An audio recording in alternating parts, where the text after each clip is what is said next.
Hey guys, Ultramaximus back with another comic book review. This time we're taking a look at a few DC books.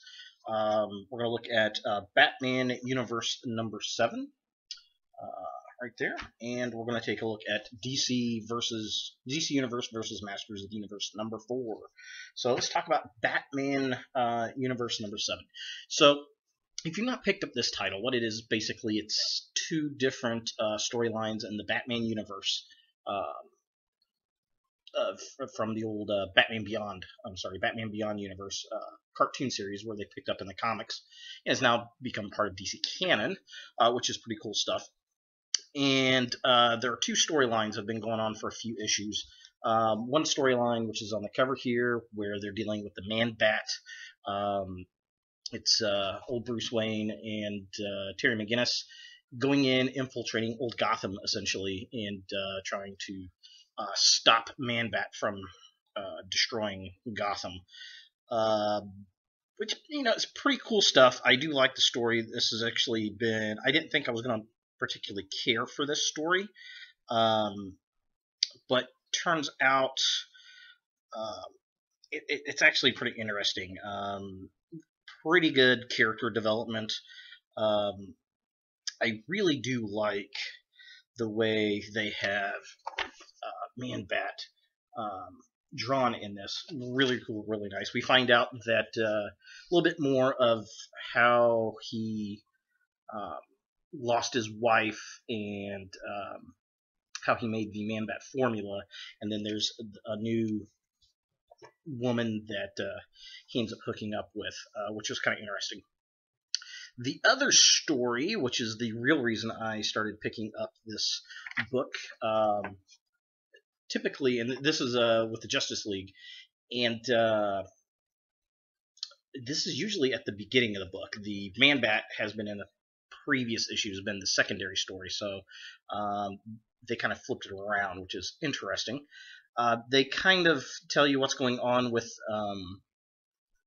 Brainiac in this issue. Brainiac's basically trying to take over Earth.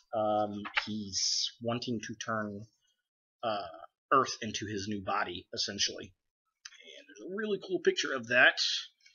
I actually wouldn't mind a figure of the Brainiac Earth planet. That's actually pretty darn cool.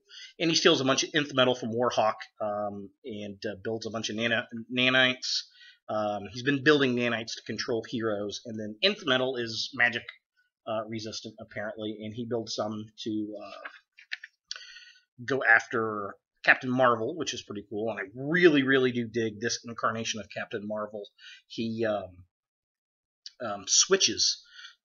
He goes like from Black Adam to Captain Marvel to Shazam to the other Captain Marvel characters, Mary and the other brother. I forget his name off the top of my head, which is kind of interesting. And then basically the next issue ought to set up the final phase of the story, because they end up taking a final stand against Brainiac. If I could get that page, on Paradise Island. Apparently it has been abandoned. I don't know why. They don't really explain it. But Aquaman brings the Kraken, which is pretty cool.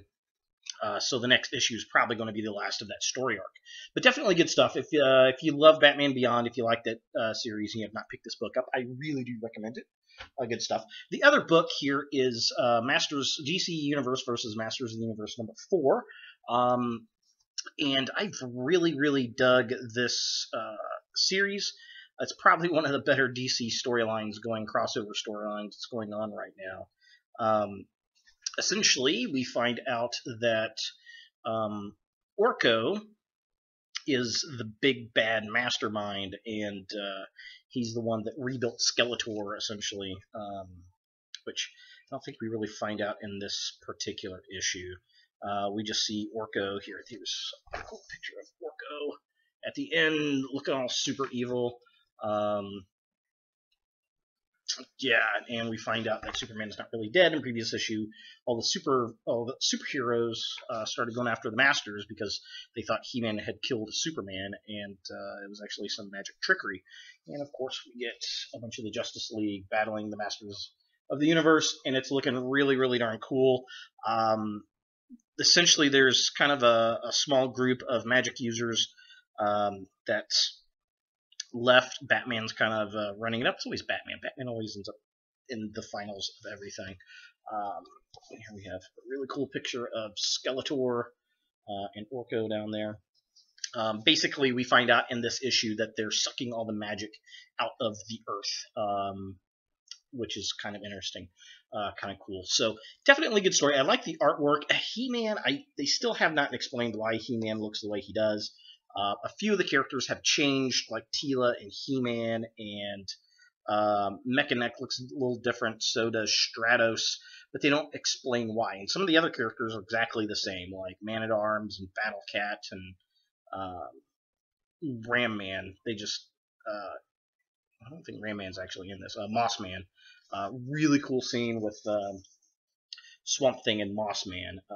Very cool, very nice. Definitely dig that. That was a great scene. But yeah, kind of interesting. Definitely a good pickup. Kind of a out of left field. Where did this come from?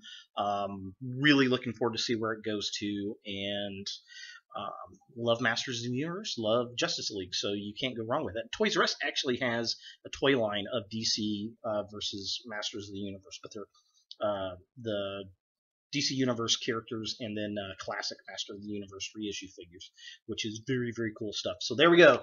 DC Universe versus Masters of the Universe, number 4, and Batman Beyond Universe, number 7. So thanks for watching, guys, and look for more videos in the future.